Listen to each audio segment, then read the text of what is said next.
we're back. Welcome back to the Ordinary Footballer Show. I am a Knight, and as always, I'm here with my ordinary footballer in crime, Mr. Stat Pioneer, Mr. Hot Take, Skip Oh. Bayless Jr., Flash in a Pan, uh, Mr. Flash. How you doing today, brother? I'm here, man. I'm excited. Man, I'm really looking forward to this. Bro, I'm excited for it. I got 4 hours of sleep last night, man. I got the black Arsenal sweater on. I was talking all day at work, but now I'm excited to get back and talk to you guys about what I love. First, I'll take Statman Flash. God. I'll take Skip Bayless Jr., bro. I am ready to get into it, bro. And it's not because I'm repressing my feelings about how Arsenal did this week, but we will definitely talk about that. So, let's get right into it, Knight. How about you take us away with your player of the week? I think it's pretty easy for me. I'm going to go ahead and start with player of the week. Lingardinho, also known as Lingard God. No. All right. Hey, let me tell you something. I was so impressed with this kid. Because, he's a youth footballer, if y'all didn't know, up and coming. My man's got sent away from his boyhood club, the club where he came through, their ranks. He, went to a World Cup and played decently as a Man United player, and then he just gets ghosted by everybody in the squad, and they're doing just fine without him. So he's ups and leaves, goes to West Ham, and on the first game gets 2 goals and looks like an absolute pro. Now look, let's be honest. Maybe at least one of those goals shouldn't have gone in. I probably could have saved one of them. That doesn't matter at the end of the day, because I'm gonna be like Flash, Mr. Stat Pioneer. What does the stats say? 2 goals, 1 game, first appearance for West Ham. Big ups to Lingardinho. That's my player of the week. I think you'd honest to God have a better chance of stepping outside on your porch and finding just a suitcase full of cash, man. People were literally betting on if this man would score at all last year, and he only had 1 goal in the entire season. But of course, I said he wouldn't. I said he was the England 4-0 Panama killer. That hurts. But dude, he came back. He came back to prove me wrong. They call him the English Messi. Man, I don't know what else I can do about it, man. I don't know. I don't know what we can do with Lingardinho. But I promise these are probably the only 2 goals you'll see from him all season. Ooh, wait, whoa. Stop there. Did you just say that's the only 2 goals we will see of Lingardinho for the rest of the season? If I were betting, I know that sets me up for failure immediately, but if I were a betting man, I'd go on it. But we're going to transition over to my player of the week, a player who I'm super excited to tell you about. I'm honestly kind of a fanboy for this guy. That's going to be Leicester's English center attacking mid and all-around number 10, James Maddison. Why? 2 great assists to win the game. Now, granted, they weren't playing against the best competition in Fulham, but they were both honestly amazing assists. He has 6 goals, 5 assists on the year. And I love this stat, man. He's the 8th highest in the league for shot creating actions. He's one of the 10 most creative players in the league. I'm telling you, when I watch this dude, I get echoes of like the great English camps. I'm not saying he's on that level, but I'm saying he plays with a fervor that could put him on this level. He can play clinically in the box. He has the dribbles. He has the passes. He plays forward. He has the power to hit it on a long ball. He has the power to drive it home from a set piece. I'm telling you, this man is with it. I'm a huge James Maddison fan. Huge James Maddison fan. And honestly, if you think about what he means to Leicester Football Club, this is a player in James Maddison who didn't go and win with that championship side. He was still coming up through the ranks at the club. So in reality, what this man symbols, James Maddison, is a lot about how Leicester have developed into a top table side. Some would even argue a top 6 side. But Knight, I know you're going to have an opinion on that, so I can't wait to hear it. Pretty spicy, but I love that boy James Maddison too, mainly just because of the culture that they have there, and they're probably going to sell him this summer because they always do. But the boy is a baller. That's a fact. More to be said. We'll see. Underdog award, Knight. What Actually, you got? I'm going to let you start with this because I want to laugh real quick. Okay. Okay, let me ask you a question first. we're halfway through the league. Manchester City, they're on top of the table by a margin, and they have games to play. They have an enigmatic center attacking mid who's one of the best playmakers in the league, and he has the most goals on his team. Who do you think I'm talking about? No idea. Leave me alone. No idea? Not the Madman KDB. It's not the Madman KDB. Today we're talking about 30-year-old German international Ilkay Gundogan. This man is slept on. And it talks about how good City of a team are that he slept on. German international slept on. Hot I'm just saying. Hey, last 5 years he's been at the club. Not a ton of people have been talking about him. You hear about your Bernardo Silvas. You hear about your Kevin De Bruyne's. You hear about your offensive players, Riyad Mahrez, Raheem Sterling creating attacks. But listen, this man has 7 goals and 1 assist, and he's only played 16 out of their 22 games. So he scores or assists every 2 games. He had 3 goal contributions all last year, so already in just half of this season, he's doubled that. And he has the 13th highest shot creating actions in the league. That's my stat. The only 2 players on Man City that have created more than him are Kevin De Bruyne, who has 4 less goals, and Riyad Mahrez, who has his struggles finishing in the net this year. He has the most goals at City this season, and he's been playing here 5 years. He's never scored this much. Usually he's playing as a deep-lying playmaker, but I'm telling you, I've been a huge fan of Ilkay Gundogan ever since he was playing back at BVB in the day with Royce Lewandowski. I wanted to see him do well, and now he's finally coming to the top of the Premier League table and carrying Man City in a vulnerable time without your madman, the Kevin De Bruyne.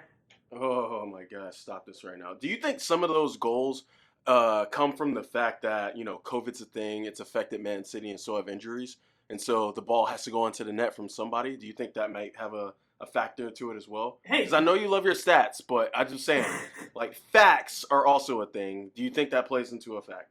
He scored some good goals. He scored some not so good goals. But at the end of the day, the ball needs to go into the back of the net, and he normally doesn't do that for the club. So I'm giving him credit where credit's due.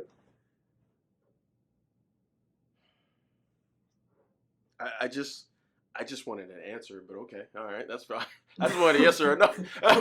No, it's all good. I hear you. So I'm gonna give you my underdog really quick. Just gonna go real quick. You're not gonna like this. I don't care. Andreas Christensen, the center back for Chelsea. Hey, the captain. Yeah, I know how you feel. I just watched a game where Tottenham has, and even though Josie really loves school buses, they have some of the most lethal attackers in the game right now. And my man Thiago Silva got taken out from an injury. He's the captain. He's leading the defense, even though he shouldn't be. Can barely speak a lick of English. He's working on it. But they threw in Andreas Christensen, who really did not get a lot of burn time underneath our boy Lampard. I really like the fact that he went in, he held it down, he did his part, didn't give up any crucial plays, didn't make any bonehead mistakes when he just got thrown into the game. Hey, that's my underdog of the week. Shout out to you. Fair enough. I mean, I don't think he's super good, but maybe he has a solid game every once in a while. Maybe he can actually communicate with Chilwell and Reece James, unlike that veteran Thiago you have. It's important. That's true. I'll give you my Bozo of the week, and I gotta own this one, man. I'm not very happy about it, bro. I'm telling you, I was raging whenever I watched the Arsenal game, but one thing that we can all agree on: Bernd Leno has to be the Bozo of the week, man. I don't know what this dude was thinking. For those of you who didn't watch the game, there's a through ball coming through the air. It's on the corner of the box. There's a Wolves player chasing it, but he's not really near anywhere close. Bernd Leno, this man sprints out of the box for no apparent reason, runs outside of the box, and then just smashes the ball with his hand. He knew it from the moment he done it. Instant red card. Arsenal went down to 9 men. And we were only losing by 1 at that game, man. So that was a punt in the truest sense. We got to earn it. Bernd Leno, you're the Bozo of the week, man. That's some utter clown-like behavior. Absolutely, and it's sad coming from a player who some were arguing just not that long ago that he should get a chance over Manuel Neuer on the German national team. I'd argue that. That's surprising coming from a vet like him. But man, that was dumb. Hey, I'm gonna go with my Bozo of the week. Still hitting on that Chelsea Tottenham game. Shouts to Rufo. You're welcome. That boy Eric Dyer. Look, I get it. Sometimes we go into the stands and we beat up fans. I never even liked this guy. His head is big. It's like so big. I don't know. Maybe it's a Tottenham effect. Like him and Harry Kane, their domes are just so huge. You would think he would be smart enough, some kind of intelligence to show like maybe have some composure. He goes down in the box versus Chelsea, and he's guarding, or let's just say he's somewhat in the area of Timo Werner, right? My man has the ball, and it's a loose ball. You can say it's a 50-50 if you want. My man is on the ground, kicks out his leg, and kicks Werner right on the foot, and gives away the penalty. Like it was such a bonehead play that even some of his own players were like, "What the fuck?" So, Bozo of the week is definitely Eric Dyer, but I'm gonna still keep going. I'm not done. If you didn't see, it was around like the 70th minute of the game, and it was so bad that even Josie was like, he was looking towards the bench, like, "Who can I send in real quick to replace him?" But Josie was like, "I need defense. I need to keep this this 1 goal difference that we're losing by." So Eric Dyer's running back. He gets the ball. They're being high pressed by Chelsea, and the ball is like it's midair, and he just kicks it right back to his goalkeeper. And the goalkeeper's like, "What the fuck?" You're like, "I can't touch this." And the goalkeeper heads it. Luckily, he got a good header on it because there was 2 Chelsea players who pretty much were just like, "Oh, this is nice. This is a nice gift," and we almost scored off of it. So Eric Dyer, you're a bozo. You're actually my donkey of the week. Hee haw, hee haw. Bro, I'm telling you, this is the Josie experience, right? You get local, homegrown, overrated defenders that you feel like your Sunday league team could play better than. You get solidifying the 1-0 loss at halftime, bro. You like Jose is overall misery, and on top of that, he'll then turn around and scream at all the players that he got sent up. And kick water bottles. He's the special one for a reason, man. But people don't realize what you get with that package. I didn't necessarily want him to come to Arsenal whenever he was available, but Tottenham, you got your man, bro. You got your man. I'm so happy for you. I'm so happy you can watch your team get 40% possession and just be content to lose against mid-table teams every week. Hey, they get results though, right? It's results though. It's results though. I'll tell you what. I'll tell you who my team performer is. Ooh, go with it. Go with it. I think there's this thing, man. I think every time I say something, the exact opposite happens, man. It happened with Lingardinho. Now it's happened with Man United. I said they were the best team individually as far as talent goes. I had to walk that back. Yes, you did. Walk that back. I had to walk that back. I said they were. I said they were absolutely shambolic. All their attackers were terrible against Arsenal. Now I have to walk that back. 9-0 versus Southampton. This isn't just an individual thing for Man U. They had 7 different players who scored out of those 9 goals. And the likes of Rashford, Cavani, Martial, and Bruno all ended their goal droughts. I think this could propel them further. I still think they probably punted their chance at a league title in all honesty. But credit where credit is due, man. This is something you don't see super often. And I know you're going to tell me about how good you still think Southampton are who have lost 4 in a row.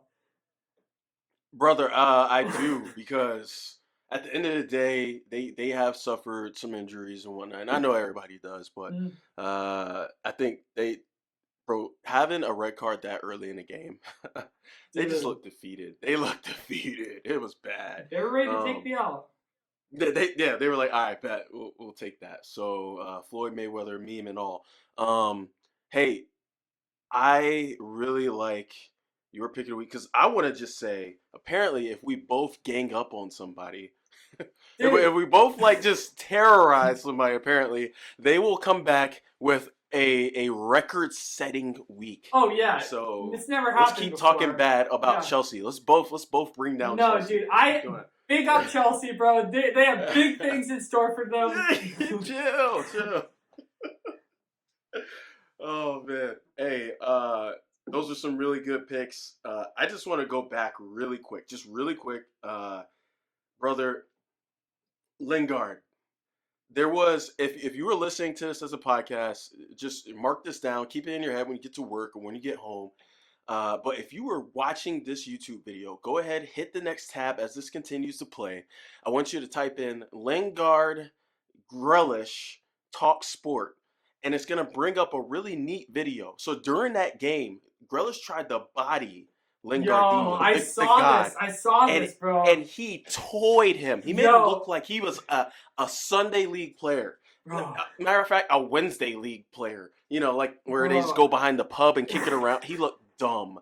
So shout outs to Lingard for attacking your boy, who you're a fanboy of, Grealish. I love Grealish too, but man, Who would he have made thought, it look dude? like he was a vet. Who would have thought? Once a year, mark it in your calendar. Lingardinho scored a goal, but 2. that's gonna down the table for an exciting round of fixtures this week. Knight, what's the first game that we're going over? Yeah, we're going to hit on that Wolves-Arsenal game. So before I let you cry, because I've been waiting for this. There's no tears, bro. There's just anger. There's just anger. Can I get angry tears? This is the Eric Dyer Tottenham fan interaction experience. Bet. I cannot wait. I'm just going to go ahead and say Arsenal was playing decent. I will give them that until a controversial red card was given to David Luiz. And honestly, after that, y'all just broke down because y'all made some weird plays. And the Wolves just took advantage. And the Wolves needed that win, especially for a team who made the Europa League this year. And I just want to know, Flash, how do you feel about this? Listen, bro. I'm not. This is not even on a controversial level, bro. Wolves haven't won in 7 games in a row, bro. They can fuck off. Arsenal haven't lost in 7 games. The officials can fuck off, bro. VAR can fuck off, dude. I am pissed, bro. I'm telling you, bro. I'm saying it on the record. This is legitimate match fixing, bro. This is legitimate match fixing. Right hot take, Jamal. Hot take. This should not be a hot take, bro. If this happened to your club, you would be pissed, bro. I know we make fun of Luis. I know we make fun of David Luiz, bro. But I feel for him. He pulled out of this challenge, bro. I did not even see contact, bro. His thigh is like a millimeter away from the stud of his name is Willian. I don't know his last name, but Wolves attacker, and the man just dives, bro. I'm telling you, this is a shame, bro. It's an absolute shame, bro. I'm telling you, I know people are gonna meme me over this, bro, but no team deserves that, bro. No team deserves to have a player sent off with a red to a player that dived when there's no contact. Even Arteta went on the interview, man. This dude is tempered. He said, I saw no contact. I'm telling you, VAR is good in theory, but it is extremely corrupt. You've had referees come out and say that they were essentially told to fix games. Bro, hey, how do you dive when you're in front of the person though? Dude, I mean, he probably felt him running behind him. He probably sensed he was behind them. Dude, I'm telling you, bro, even if there is contact with the thigh, it's so light, bro. It's so light. I'm telling you, it's like Tinkerbell, like giving you like a little touch on the foot that's not going to throw you off balance. He's not even touching his planting foot, bro. It is just an absolutely disgusting call, bro. And I hope to God the ref that game, I hope there's an investigation. I don't know what I can say, bro. I'm really pissed, bro. They punted I'm telling you, bro. Now we have to have Luis out for 3 games, which is maybe not a bad thing, but bro, I'm telling you, this Wolves team is washed up, and we bailed them out, bro. This was like the economic airline stimulus for Wolves, bro. They're dying, bro. They spent $44 million on a prepubescent Portuguese teenager, bro, and we bailed them out. I'm sick. I turned the game off, bro. I was sick to my stomach. I didn't even see the Moutinho goal. I heard it was pretty good, bro, but it was pretty good. I mean, I'll go with your thoughts, Knight. I can't. Maybe you should pay up your dues like Abramovich does. That's all I'm gonna say. Look, I'm not gonna get into conspiracy theories. We can have a QAnon episode. So featuring your thoughts on Arsenal and if there's a match fixing. Maybe you should have never had a player talk about China and their poor treatment of people from outside their country. But I'm gonna stop it there. I don't want our YouTube account blocked. It's already out, bro. So, hey, shouts to Arsenal, man. Y'all. All I'm saying is, if you're gonna meme me for this, right? Think about if this happened to your team, bro. Think how you would feel. Hey, I am gonna meme you, just so. Hey, that's fair, bro. That's fair. Do you want to move on and pick the next game? I'll move on. We're going to go to Man United 9-0 Southampton, a game that pretty much, man, I'm still hot from that take, bro. A game that Sizzling. A game that pretty Chili's. much wrote itself.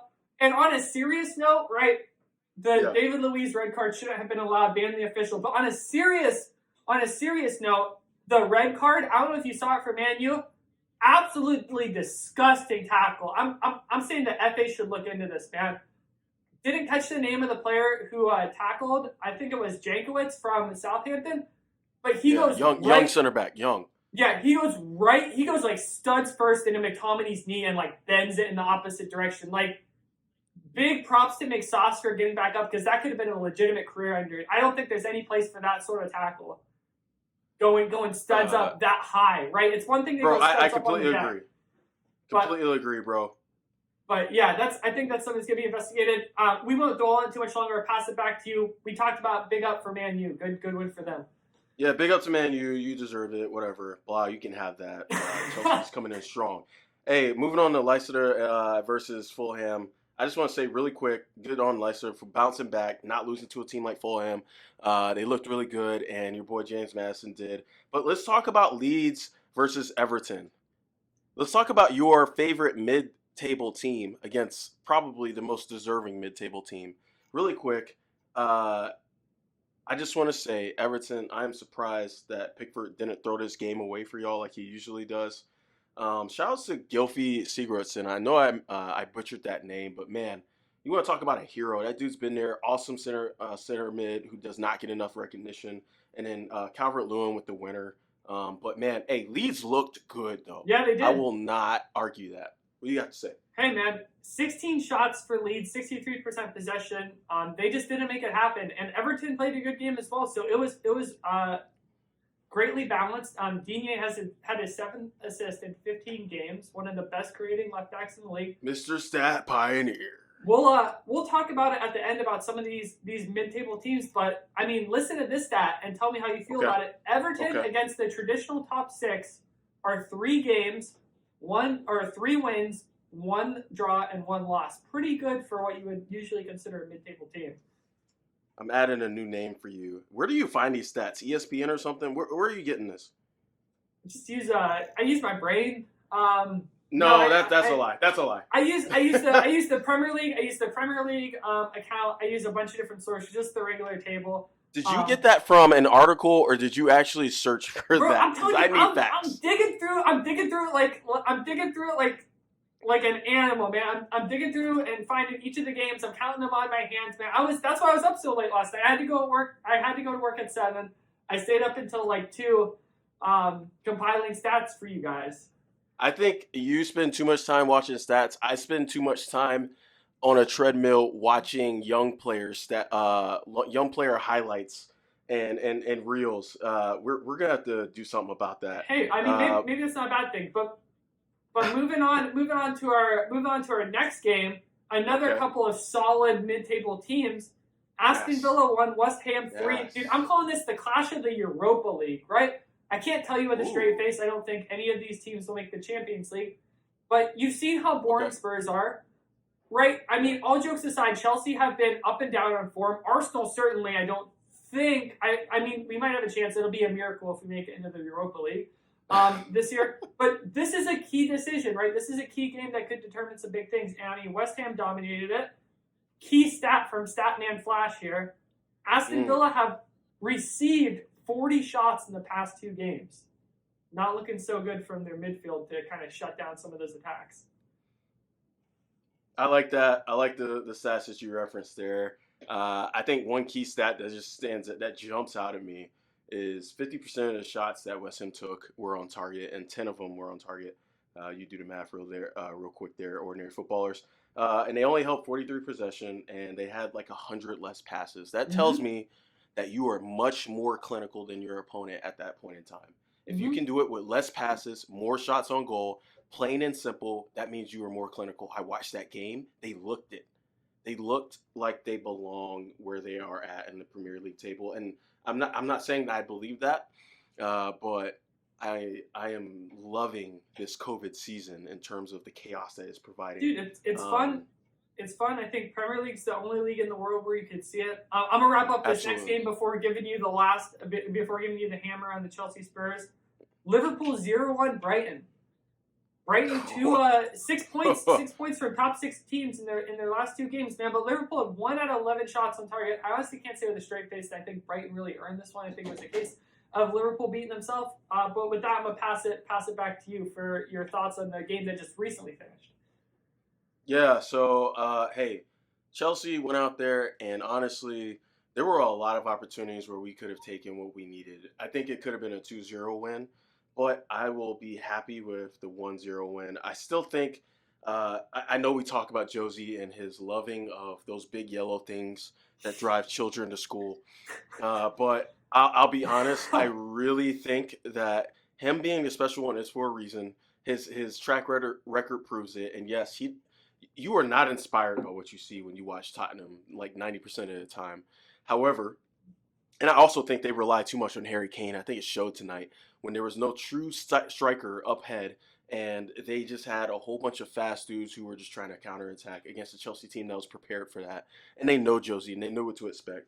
I think Tottenham, in the long run, I say all that to say, I think they will be okay. Only because he is only about results and nothing else. That's just how he plays. And it's not fun, but it is what it is. But you know what? We took that. It could have easily been a draw. We went out there. Jorginho finished that penalty that I didn't think he would at first. He changed up his approach. I'm sure you saw that. He just crashed straight into it. Mm-hmm. Bottom left, Hugo Lloris could do nothing about it. We'll take that. Moving on to next week.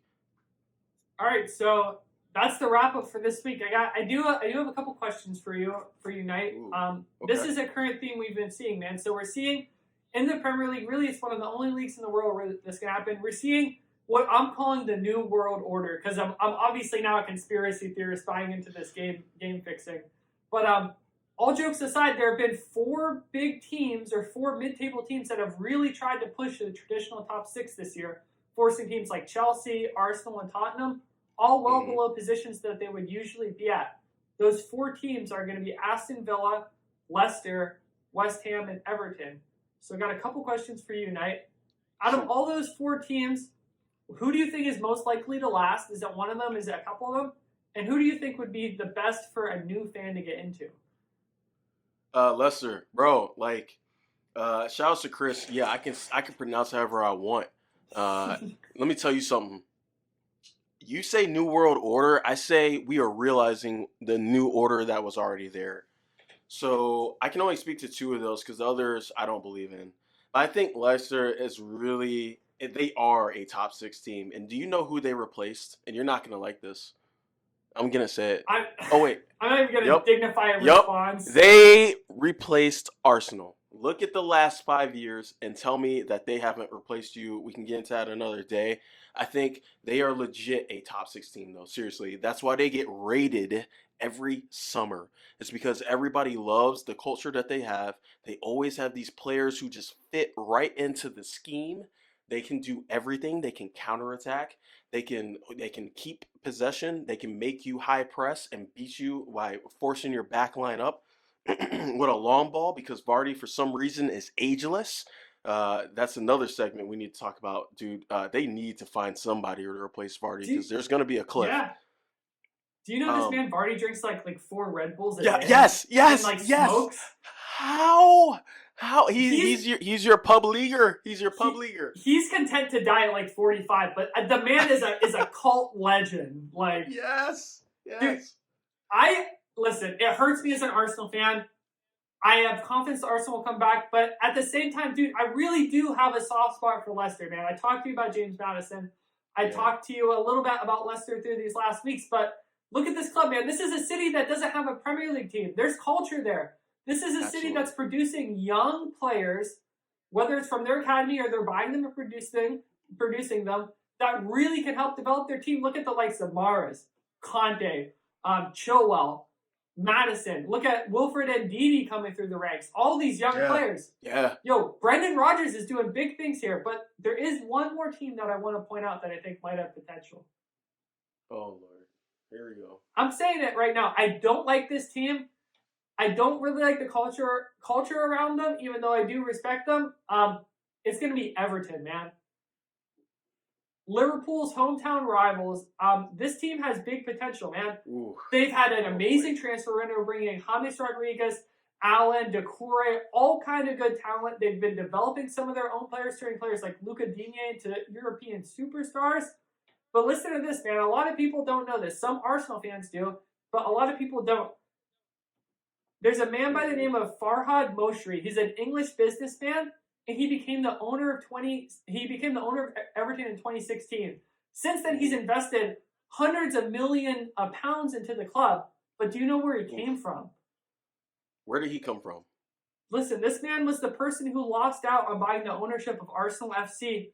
Before Kroenke came over, it was split between a handful of people, and Farhad Moshri, he was the second highest stockholder, and he wanted to put all kind of money into the club to revamp it, but he ultimately got edged out and then decided to buy Everton. So he's taking that big business mindset to Everton. And that's why I'm saying you see the football, you see the business behind it.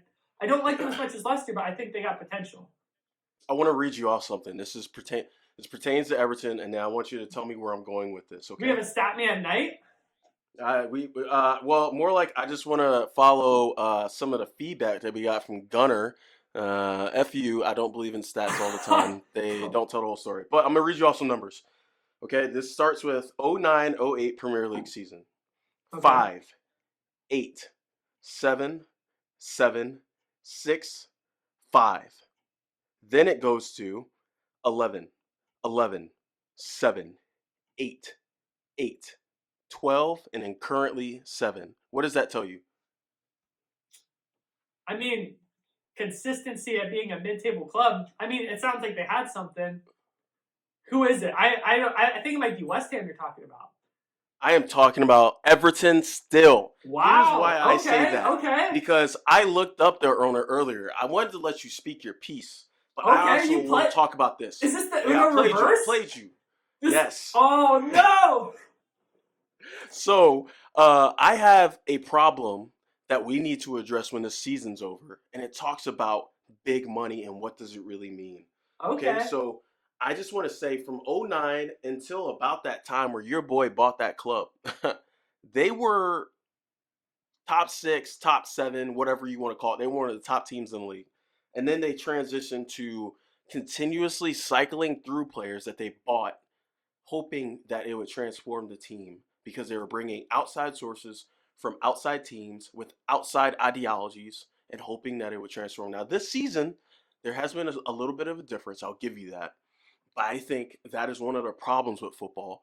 And I think that's why we see some of these teams be so successful. When you're a Man City, there's nothing you can do about it. Oil money will get you anything you want. But I think there is a lot to be said for bringing up your own players and being successful with a culture that you can deliver from a young age until they are an adult. But that's for another time. I do agree with you on Everton. I think if there was ever a time where they spent money and they expect a return, it's right now. I think they can finish top 7, 6, maybe 5 because West Ham is so weird. Yeah. And then I'm gonna go to that. West Ham is fake. Don't believe in them. Don't you dare. They've been talking about being good forever. They haven't. Maybe Europa League once in 20 years. Proud of that. Happy with the bubbles. I will say one more thing before I cut this segment off because you caught me in that absolute bear trap. Still reeling from that. But we said Jose was the pickup of the summer for Spurs. I mean, if we're looking at managers, how about Ancelotti? Absolutely. Fair enough. Absolutely. Hey, but that's going to be it from this segment of Table Talk with a little bonus at the end. All right. We're back, ordinary footballers, and we haven't talked about it yet, but for our special segment this week, we're not talking about the stonk market. We're not talking about the transfer window. We are actually making our own teams this week, and being that we are ordinary footballers who've had the privilege of living in Europe and the UK, but never actually coming from there, we're going to build a team, an 11 of players who aren't from Europe, who aren't from the UK, who don't represent those national teams, just to show that you can get in these squads, you can influence the culture, and you can have a big impact, but you don't have to be from the soccer mecca of the world, if you would say. We've each picked a 3-5-2 because we feel like that suits the potential that's out there the most, and we're gonna see if we can come to a conclusion of who can make the best team. So we'll be combining a team.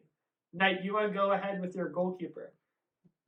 Oh man, so that was kind of easy for me overall, just because at the end of the day, like a goalkeeper is very one-dimensional, and I'm just not gonna argue it as much. And I know you're probably still gonna say Bernardino, even though he's a donkey of the week.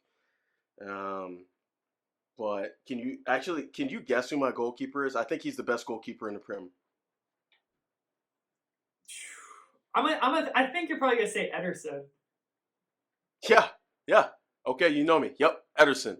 That is my goalkeeper. I'm not gonna lie. This one is a little bit contentious. I'm gonna talk to you about Emi Martinez. Oh Lord. Okay. Here's the stat package. He has a 76.1% save percentage, which is only 3% lower than Ederson, but he saved twice the amount of saves, and he has the second highest clean sheets. But in the purpose of time, Man City are first. I can give you Ederson. I'm just putting a shout out for my boy. All right, that's fair. I don't mind that shout out. And again, formidable, awesome goalkeeper. Here are my three non-European center backs. They're all from the great nation of Brazil. I got Thiago Silva, Fabinho, and Gabriel.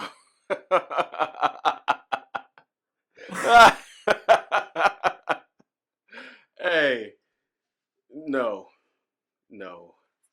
Okay, all right.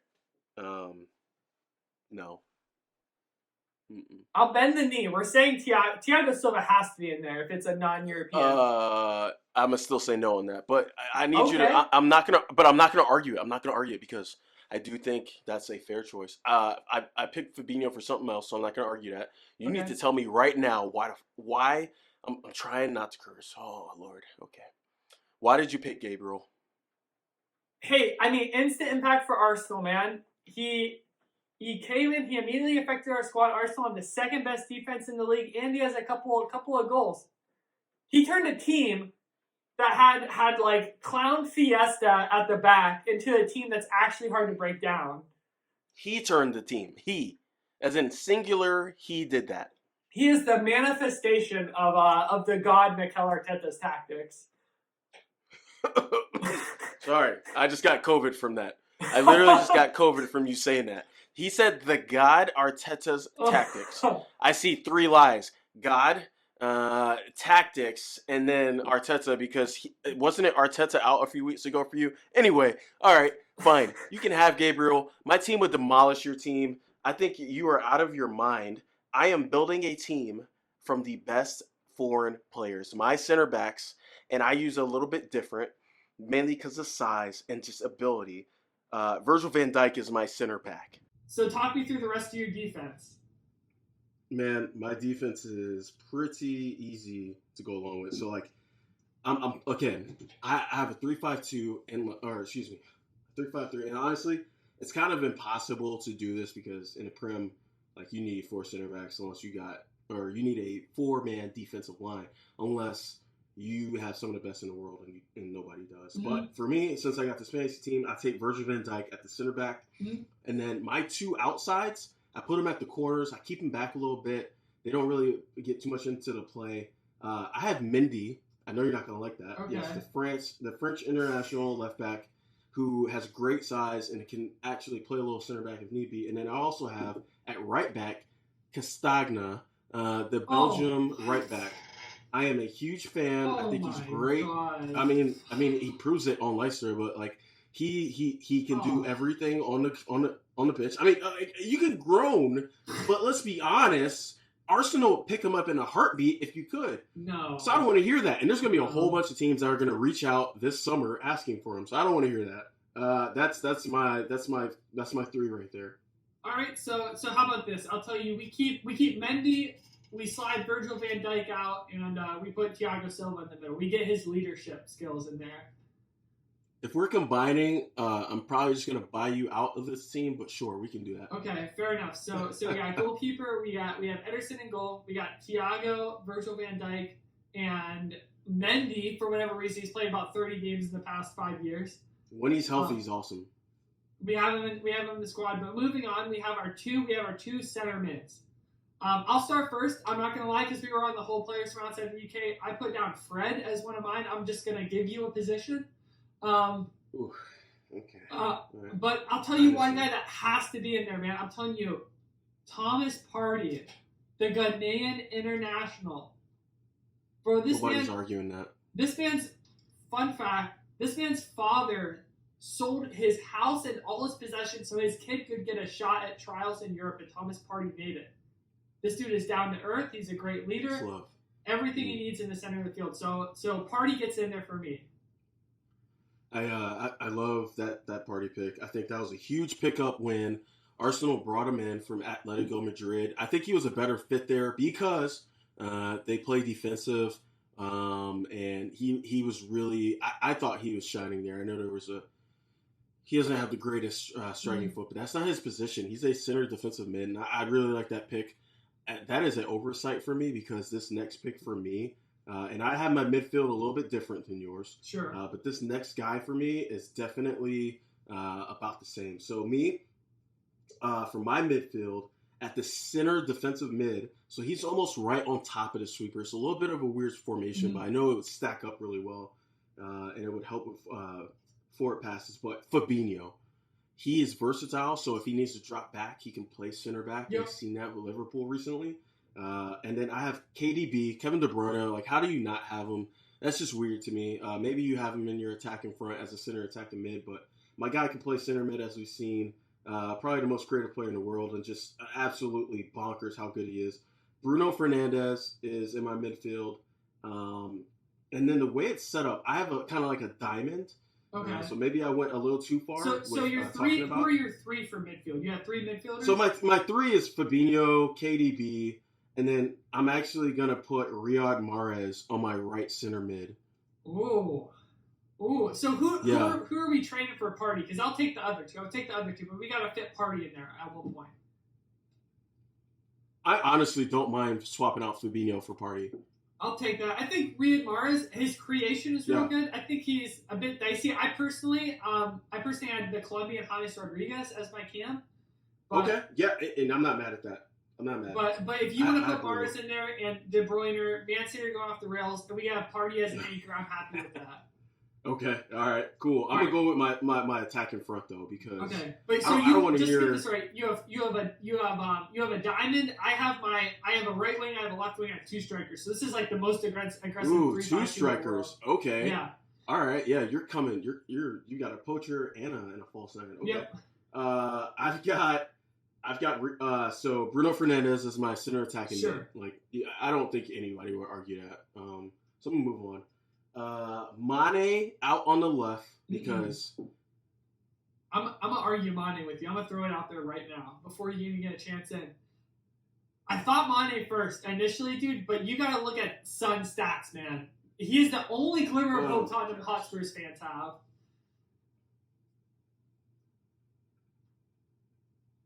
Did I leave you speechless? I don't hear anything. Yeah, I'm not speechless because that's not fair to Son. He is a phenomenal player. I got Son over Mane. I think that has to be in there. I think we are just gonna have to be split on that, and that's when I buy you out the club. Fair enough. I will take Mane. Also, you never know when South Korea is gonna go to war and he has to go. So I win. I win on that. I want for Son as well. I want to ask you: Is Son the best Asian player to ever play in the Premier League? I think some Man U fans would argue that, and we can always have a segment about some classic players. But I think without a doubt, for me personally, he's the best Asian player from the continent of Asia. And fuck it, throw in Australia because it's not a continent and everything there just wants to kill you. Wrap it all in. He's from the far east. He is the best ever. I think the Man U fans would be wrong. I 100% agree with you, bro. So we got Mane on the left for you, Son on the right for me. That we just can't agree on that one. That one will be split. That one will 100% be split. You have De Bruyne, or you have Bruno Fernandes. It's a little hard to argue with that because I'm taking players only from outside of Europe. I had Zaha as my false 9, so I will put Bruno Fernandes over Zaha. If we're going on talent, here's one player at striker that has to get in there. Zaha, okay. Here's one player at striker that has to get in here. For my striker, I have Pierre-Emerick Aubameyang. Listen, he's in a rut, bro, but he's going through some family issues. That being said, he has 5 goals on the season. He's had 22 goals and a handful of assists in each of his last 2 seasons. Missed the Golden Boot last year by 1. Won the Golden Boot last year at Arsenal. And let me point this out, right? This isn't an Arsene Wenger, like, liquid football side. This is like a Sead Kolasinac, Mustafi, Luis Perry. This man does it all himself as far as getting the chances. So for his all himself, I think your boy Saka would have something weird to say about that. But okay, all himself. You said it, not me. Saka, it's at a weird point, right? Because Saka's kind of coming up as Aubameyang's hitting a slump. But for the most part, Aubameyang's been creating most of these wonder goals by himself. So for me, I'm saying the Gabonese, or not the Gabonese, the Sierra. Where is he from? Is it Gabon? No, you had it the first time. No, you had it the first time. He's from Gabon. For whatever reason. Yeah. No, the Gabonese striker, club legend, Thierry Henry incarnate, for me, it has to be in striker. Did you say club legend? I'm saying he's a club legend, bro. Did you just... Wait. We're going to stop right here. Hot take from Flash in the Pan. Did you just say Pierre-Emerick Aubameyang is a Arsenal club legend? Now, he's not yet at the level of Bergkamp or Henry, right? Not at the level of Cesc. But listen, this man's going on his 4th year to have been here. Look at how Arsenal did last season. Yes, we won the FA Cup, but horrendous in the league. He's been here 4 years. He's played with 4 managers, and he could have left. But he didn't. And I'm telling you, Alba at the end of last season, any team in Europe would have signed him. Easy. So are you saying because of loyalty, he is a club legend? Partly, but I'm also saying, look at the types of goals he scored. Man, he's had 2 No. This is where I stop you right now. You will not say, look at the type of goals that he scored. I need you to tell me, is he a club legend because of loyalty or because of the 1 trophy you won? Okay, well, let me ask you this, right? Robert Van Persie. Because legend is strong. Is Van Persie a club legend? Hey, I don't know. That is a very emotional topic right, for some people, and I'm not trying to piss them off. I have very divided opinions about Van Persie. I love to watch Sanchez whenever he played, bro. Sanchez. You said Robin Van Persie is not a club legend for Arsenal. You can't count these players as club legends when they go to your rivals, bro. Man, you were in the hunt for Aubameyang last year, but he stayed. He signed the thing. It's the same thing. Like these players, like Alexis Sanchez, Sanchez shooting their Arsenal career in the foot. Like I can't. With a good mindset, put players in that category. The only Arsenal player that I can put in that legend category is Cesc.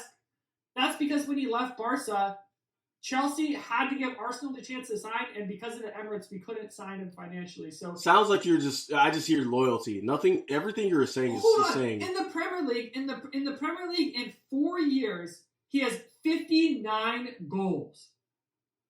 That's wild, bro. And considering that his first year he only played 13 games. I'm not saying it's wild. I will say it's incredible. It's amazing. I'm not saying it's wild because there have been others.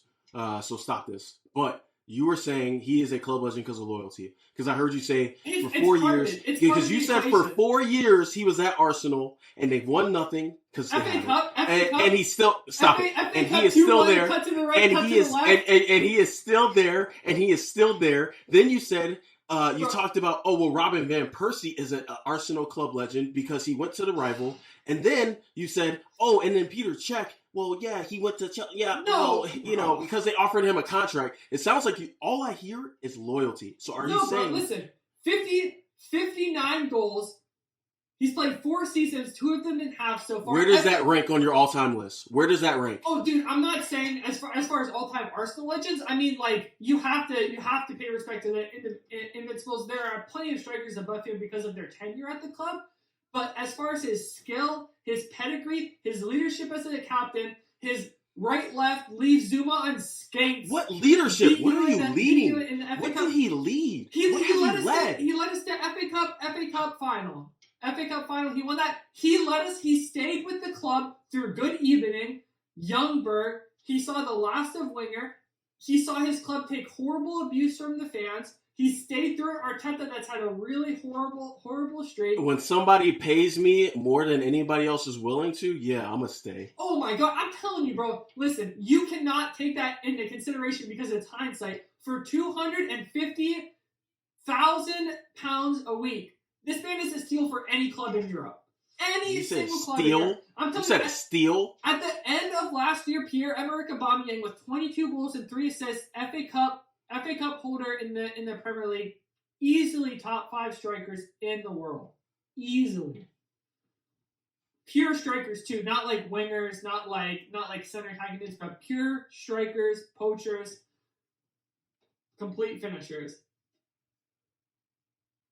No. All right, so we'll finish out the team. For my right mid, I got Salah.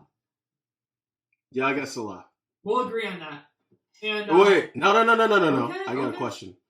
Where do you rank? Because it's probably where they come from the most after Europe. Forget South America. Where do you rank Salah on the greatest African footballers in the Prem League? Dude, in the Prem of all time? I actually wanted to talk to you about this as well. My follow-up is going to be, is this the best African generation we've ever seen in the Prem? I would argue yes, but as far as Salah, yes. Yeah, 100%, right? 100%. But for opportunity reasons, not because everybody had the opportunity before. Yeah, dude, I mean, like, look at Party's situation. He literally, for him to get to Europe, for him to step foot on a European training ground, his family had to sell their entire belongings. Like, this man is not rich. Right? Exactly. You got players like Zaha, whose family moved to the UK when he was I think 9, I believe. He still came and showed out. But I mean, dude, as far as African players in the Prem, dude, there's a lot of potential. There's a lot of passion on that continent, man, and you're seeing it right now, dude. Like, if you ask me who's the best attacker in the Prem right now, Salah's definitely in there. He's the best goals in the league. As far as African strikers as far as African players in the Prem, dude, ooh, bro, you caught me without my stat pack.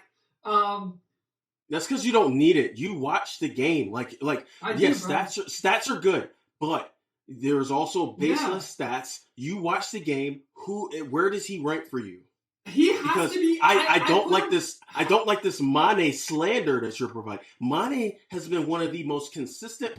Don't forget when Salah won the league Golden Boot. Who was right the fuck behind him most recently? Mane. Yo. He is cold-hearted when he is on that pitch. I'm gonna say, despite the fact that I really do like drum ball, I'm gonna say Salah is probably the best African player to have ever played in the Prem. I'm not going to call that a hot take, but... Hey, listen, if I'm wrong, it's a respectable take. Fine, fair enough. Let's move on to striker. You're not going to like my pick. I don't care. I have a one top striker, and I don't care how you feel about this. I know he's been out a lot this year. I know he's been injured, but I'm just going to say off some numbers really quick. I'm going to rattle them off because I get it. We're on time. Jamal's going to be mad at us. 23, 12, 17, 26... 24, 20, 21, 21, 16, and then this year with only 5 appearances. And then his total goals scored, and you include cups and international competitions, is just out this world, especially for the Premier League. I'm going to talk about that boy, Kun Aguero. Look, Sergio! I see Sergio. I still rate him. I still think, and I know we say rate, I still rate him highly. I think if he was playing this season, Man City would probably have a bigger lead on the Prem as far as points. I still think he has got it. I think nothing's changed. It's not like he's ever outrun anybody significantly. It's not like his athleticism has propelled him above anybody else highly. I think it's always just been his clear finishing capability. And if he was playing this year, there'd be a difference in Man City. Even though I don't want them to win. Man City, F their oil money. That's who I have in my striker. Who you got? Aubameyang was my striker, so I had the Zaha Aubameyang connection. But I'll give you that for Bruno. I would argue that Aubameyang is probably slightly more relevant because Aguero has been out for a few years now. But I'll tell you what, I'll build the teams out. We'll have a few graphics as we're watching it, and we can let people decide who the best team is because we're clearly not coming to an agreement. But listen, Aguero's a G, man. Probably the best player to ever play for Man City, right? Maybe that's doing David Silva harsh, but Aguero has to be. No, that's it. But that's it. Hey, listen, we had a lot of segment, a lot of content. I think that's going to be it for episode 3 of The Ordinary Footballers. Big shout out in advance and on the air to our executive producer, Jimmy Jamal. Absolutely. This is the man who motivated us to make this channel, so we don't just sit at home and play FIFA all day. He's the one who sits at home up until 1 a.m., 2 a.m. some nights editing the videos. He's really the source of inspiration behind this. So for myself, Flash, thanks for everyone tuning in. Special thanks to Jimmy at the end. And Moses, I would love to have you take it away with closing comments. Yep, closing comments is this has been a great season. We love the chaos. I think everybody else does too. Let's see who wins. Flash, this has always been great. Jimmy Jamal, like Flash has already said, we love you. We thank you. You do so much great work for this podcast already and this show on YouTube. Continue to subscribe, watch the show, listen to it on your way to work and home. We love you all. Thank you for listening.